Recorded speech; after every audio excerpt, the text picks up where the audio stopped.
예, 안녕하십니까. 온병원의 간센터에서 지금 한상영 교수님이랑 같이 일하고 있는 문상이라고 합니다. 그 교수님께서 지금 이번에 온병원에서 임상 실험 센터가 여신 것까지를 들으셨을 겁니다. 거기서 이제 교수님이 지금 다발성 간암 환자에게 있어서 새로 신약이 올해 일상 연구가 들어가고 빠르면 내년부터는 온병원에서도 이상 연구가 들어갈 예정인데, 그런 문제들 때문에 조금 서울이랑 왔다 갔다를 조금씩 하시는데, 그 문제 때문에 제가 대신 왔고, 내용은 아주 넓고 방대한 내용인데 최대한 줄여가지고 하고, 다음 주도 제가 또 간질환의 일부 남은 부분에 대해 설명드리면서 교수님이 준비하고 계시는 그 신약도 제가 한 번 더 말씀드리겠습니다. 그래서 이제 우리나라는 지금 국내 간질환은 지금 식생활의 서구화로 인해서 비만이 늘고 지방간이 증가를 하고, 특히 음주로 인한 알코올성 간질환과 B형 간염, C형 간염들이 원인이 되고 있고, B형 간염은 또 우리가 원체 또 많은 분들이 알고 있는데, C형 간염은 나라에서 아직까지 관리를 안 하고 있습니다. 그래서 병원을 가서 내가 간 수치가 이상하던데 피 검사를 해볼게요 하면 나오는 게 C형 간염이고, 그때 C형 간염이 나오는데, 지금 이 데이터가 전 세계적으로 인구의 1%를 가지고 있고, 우리나라는 지금 이게 나라에서 관리를 안 하고 있어서 그런지 0.8% 정도 가지고 있다고 하는데, 실제로 저희가 해보면은 1%를 조금 넘어요. 한 1.2%까지도 나오고 있고, 그런 부분에 대해서도 제가 나중에 조금 더 설명을 드리겠습니다.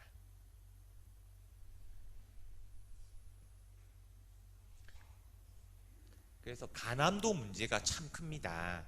간암 같은 경우에는 암 발생률은 6인데 4, 50대 젊은 층에서는 이게 B형 간염, C형 간염, 알코올로 인해서 간 경화가 있을 때는 4, 50대 젊은 사람들을 잃는 경우는 1위고요. 발생률 1위고, 사망률은 오히려 2위입니다. 지금 폐암 다음으로 간암이 2위고, 왜냐하면은 그 위에 예를 들어서 이 앞에 발생률이 조금 더 높은 암들이 위암이나 대장암 이런 것들이 있는데, 요 친구들은 요새 이제 대시경의 발달로 인해 가지고 빨리빨리 찾아집니다.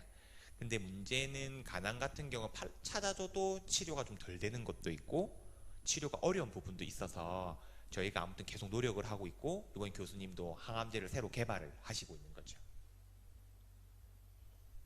그래서 간질환 환자들은 어떤 이유로 병원을 오게 되냐면은 피로한 증상이 있다든지 얼굴이 이렇게 노랗게 되는 황달 증상. 우리가 황달이라고 하는 빌리루빈이라는 수치는 3 정도가 올라가게 되면은 눈이 먼저 노래집니다. 눈동자가 먼저 노래지거든요. 피부가 노래지기 전에. 눈동자가 노래지는 걸 보고 황달을 예측을 할 수 있고, 5 정도 넘어가게 되면은 얼굴 전체가 노래집니다. 그리고 그러면서 조금씩 진해지게 되고요. 그리고 복부 불편감, 이게 복수가 차거나 돼서 배가 튀어나온 경우가 있을 수가 있고, 간이 부으면은 우상복부가 이렇게 부풀어져 가지고 보이는 경우도 있습니다. 그리고 간 경화의 아주 나쁜 합병증인 피를 토하거나 혈변을 보거나 간송혼수처럼 그런 것들까지 보이는 경우에 첫 진단이 되는 경우도 생각보다 많습니다. 그래서 피 검사를 우연히 해봤더니 간 수치가 이상하다 해가지고 저희를 내원하시는 분들도 많고, 우연히 한 검사상에서 저런 식으로 초음파 검사인데 이런 식으로 문제가 있다 해가지고 이게 뭔가 싶어서 검사를 하러 오시는 분들도 많습니다. 그래서 이제 간 기능 검사를 간단하게만 설명드리면, 뭐 AST, ALT, 뭐 GOP, GTP 많이 들어보셨을 건데, 한 가지 수치는 간보다는 심근, 골격근, 신장, 뇌 등 다른 피검사 우리 몸에서 어떤 몸을 이루고 있는 데서 올라올 수가 있는데, ALT 얘는 거의 다 간에서만 나오게 되고, 증가하는 질환들은 뭐 아까 전에 말씀드린 바이러스 간염, 술, 약물, 지방간, 그리고 아주 드물지만 자가 면역성 간염까지도 포함이 됩니다.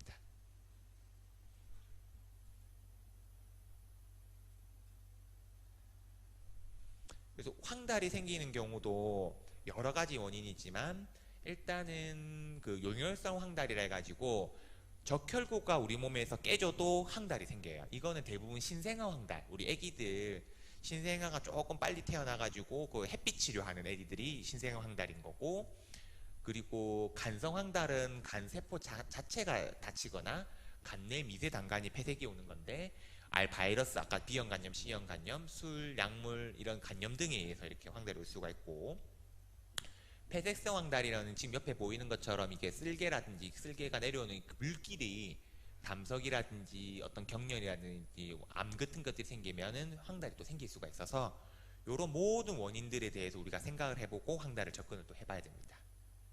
지방간에 대해서도 간단하게 소개를 또 드릴게요. 지방간은 이게 왼쪽에 이런 부분은 정상적인, 지금 보이는 거 위에서 왼쪽에서는 정상적인 부분인데, 이렇게 하얀색으로 뻐끔뻐끔하게 뚫린 건 다 지방입니다. 이런 상태를 지방간이라 하고, 그 밑에 그림에서 보면 보라색으로 이제 염색되어 있는 부분들은 염증이 와 있는 거예요. 염증이 와 있는 지방간염이라고 하는 거죠. 그래서 단순하게 위의 그림처럼 하얀색으로 지방이 덮여 있는 상태는 지방간이라고 하는데, 이게 언제든지 또 밑에 있는 지방간염으로도 갈 수 있는 겁니다. 최근에 우리나라 점점 늘고 있고요. 그래서 대부분 또 무증상이라, 그리고 요새 또 검사하면 나도 지방간, 너도 지방간, 지방간 없는 사람이 없어. 그러니까 어이구야 뭐 괜찮겠지라고 생각을 할 수가 있는데, 또 우리 또 지방간 환자 또 80%는 간 수치도 정상이라, 그래가지고 지방간, 그렇기 때문에 진단이 또 나도 지방간, 너도 지방간, 우리 모두 지방간이니 괜찮지 않겠느냐라고 생각하다가는 큰 코 다치는 경우가 생기는 거예요.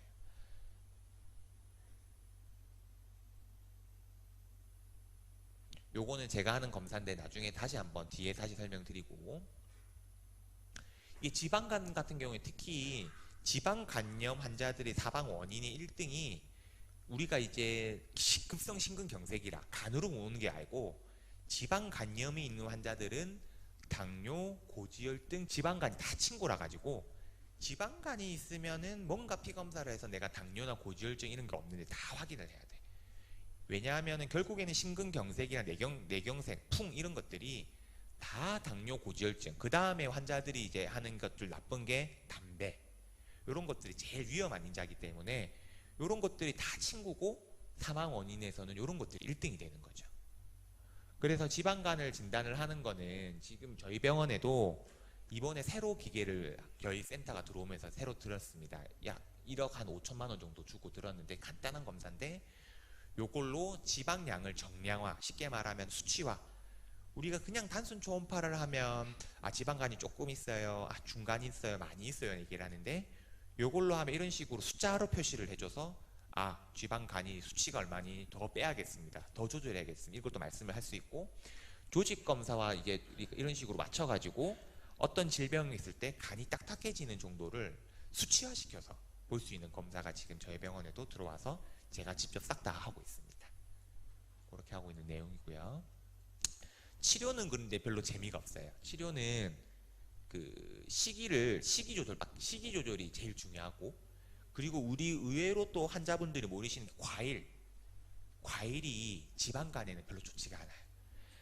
과일을 아침 혹은 점심에 먹고 내가 먹은 걸 다 쓸 수 있을 때는 먹어도 상관없는데, 내가 밤에 입가심으로 과일을 먹어야겠다 이러면은 그거를 과일 과당을 다 못 쓰면은 그게 다 어디로 가냐, 지방간으로 가서 고지혈증을 일으키고 당뇨를 일으키는 거라.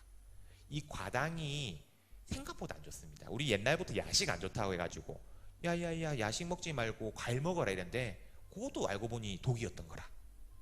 밤에는 오늘 다른 건 다 잊어버려도 요거 하나만이라도 바꿔가야 돼. 과일을 먹을 때는 우리가 옛날에 텔레비전 보면 사과도 많이 먹지 말라잖아. 사과도 반쪽 정도 먹고 4분의 1쪽 정도 먹고, 이게 만약에 사과도 2개, 3개 먹어서 내가 운동 많이 하고 다 쓸 수 있으면 상관없는데, 다 못 쓴 게 우리 몸에 떠돌아다니다가 밤에 돼가지고 우리가 잠을 자면은 그게 다 지방으로 가가지고 다 지방간 되는 거라. 그리고 쌀밥 같은 것들도 밥을 먹고 우리가 저녁을 적게 먹으라는 이유가, 다 먹고 나서 그게 못 쓰면은 다 지방 가가지고 쌓이는 거라. 그렇기 때문에 오늘 다른 거는 제가 어려운 내용도 많아 뒤에. 이거 다른 건 다 까먹어도 요거는 오늘 꼭 요거 하나만 들고 가도 여기 자리를 차지하고 있는 이유가 다 되는 거예요. 그렇게 하고 체중도 빼야 되고 몇 킬로 이상 빼라 이렇게 오시면 제가 설명을 드리거든요. 그리고 운동 같은 경우에도 운동만으로는 효과가 없다. 운동은 지방간 자체는 효과는 없지만은 다만 운동을 함으로써 체중 감소에도 도움이 되고 우리 생활 습관을 좋게 만들고 보조 약물 치료 같은 것들도 저희가 좀 많이 쓰고 있습니다. 그런 것들이 있기 때문에 지방간 환자분들은 와가지고 피 검사라든지 이런 것도 검사를 하고 도움이 되는 약물 같은 것도 저희가 처방을 다 하고 있고요. 술 얘기도 조금만 하고 넘어갈게요. 술은 뭐 똑같습니다. 뭐 무증상도 없고 간이 붓고 속이 안 좋고 살이 빠지고 이런 것들인데 이제 치료도 없어요. 술 끊고 약으로 좀 간 좀 보호하고 비타민 같은 거 주고 하는 건데 여기서 그러면은 항상 우리가 물어보는 거 계속 술을 많이 먹는 사람들 모두가 간경화가 올까요? 안 올까요? 다 안 와. 아이고.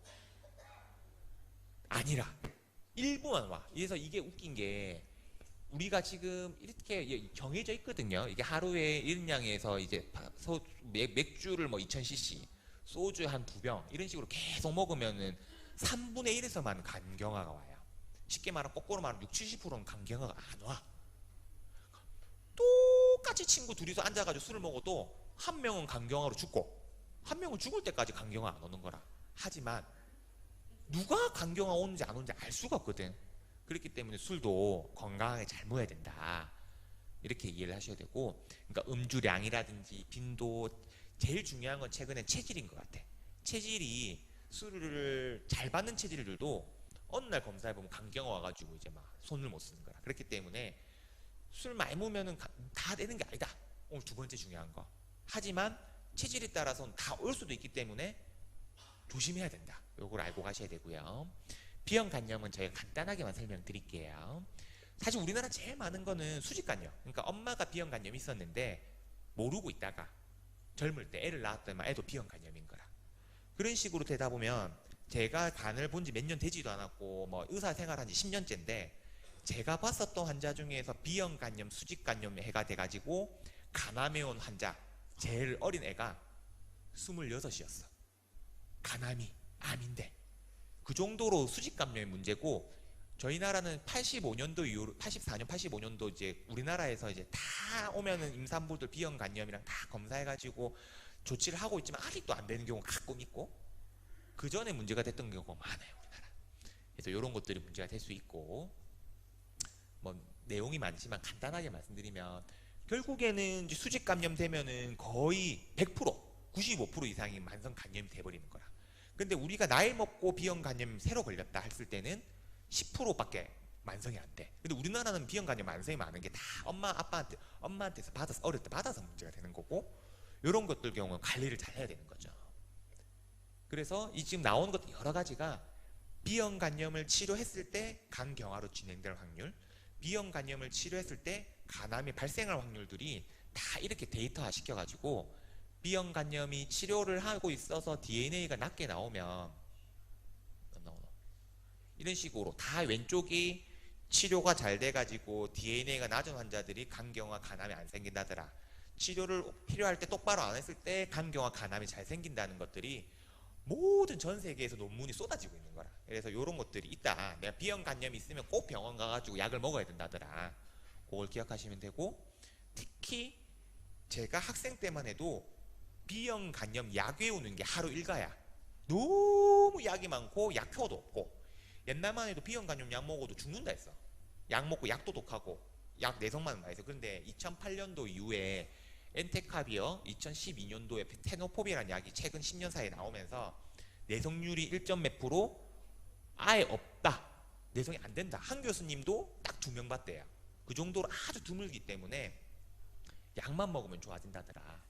근데 이제 약을 또 끊는 문제는 제가 나중에 또 오시면 설명드리겠지만은 대만에서는 보험이 우리보다 약하다 보니 약이 막 먹고 좋아졌으니까 이제 끊을 수밖에 없는 상황이 된 거라. 끊으니까 다 재발한다더라. 이런 문제가 있기 때문에 요거는 꼭 나중에 의료진이랑 한번 상의해야 된다. 이런 내용이고 마지막 C형 간염인데 C형 간염은 우리나라 부산 경남이 조금 더 많아. 한 1.2% 가까이 되는 것 같아요. 실제로 그렇고 젊은 저 같은 경우에도 젊은 아가씨인데 이제 결혼해가지고 젊은 아가씨가 우연히 그 친구 같은 경우에는 여기 나오지만은 문신 같은 것도 조심해야 돼.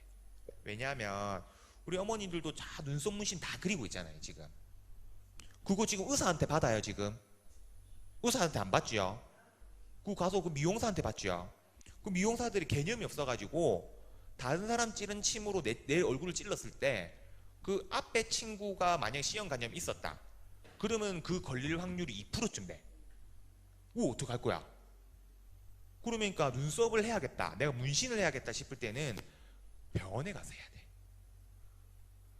부산 경남이 유독 많은 이유가 제 생각에는 아무리 생각해 이거 말고는 없는 것 같아.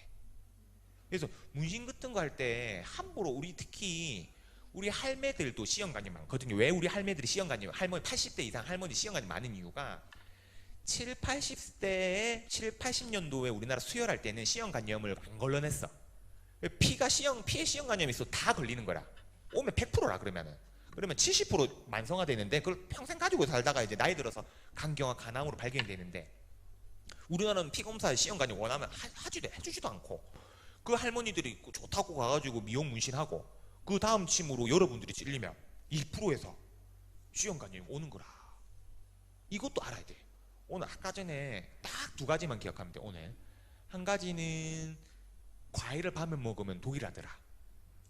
두 번째는 문신 같은 거를 할 때는 꼭 병원 가서 해라더라. C형 간염 걸린대. 얘기했어요 분명히. 요 두 개만 알고 와도 오늘 큰 거 하는 거예요.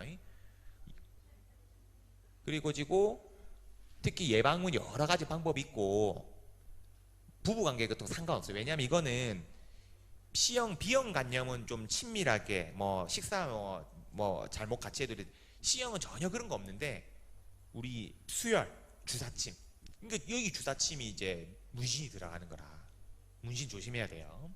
왜냐하면 실제로 물어본대. 그 뭐 누가 뭐 간호사 분들이 가서 문신하러 가서 그러면은 이렇게 문신 받을 때 이 침 썼던 건데 그대로 써도 되는 거 맞죠? 이런 식으로 물어본대. 모르는 거 개념이 없는 거라. 왜냐면 우리나라는 그게 문제거든. 지금 알고 있어야 되고 특히 지금 그래서 산모 같은 저희 그 앞에 그 산모 친구 그 환자는 치료를 하고 왜냐하면 지금은 3년 4년 전만 해도 제가 대학병원에 있을 때 4년 전만 해도 C형 간염 약이 별로 재미가 없었어요. 60%밖에 치료가 안 됐는데 요새는 3개월 약만 먹으면 96% 7% 완치가 돼요. 그렇기 때문에 빨리 찾아서 치료만 하면은 내랑 빠이빠이인데 모르고 뭐냐 간수치가 6, 70이라던데 내가 왜 그런지 잘 모르겠고 뭐 병원에서는 우루사 좀 먹으면 좋아지니까 뭐 우루사 먹고 쉬라하고 뭐 이렇게 하면 안 되고 이게 뭐 원인인지 뭐 혹시 숨어있는 C형 간염 아닌지 지방간은 아닌지 이런 걸 다 확인해 가지고 우리가 치료를 해야 되는 거예요. 그래서 이제 한 마지막 슬라이드인데 앞에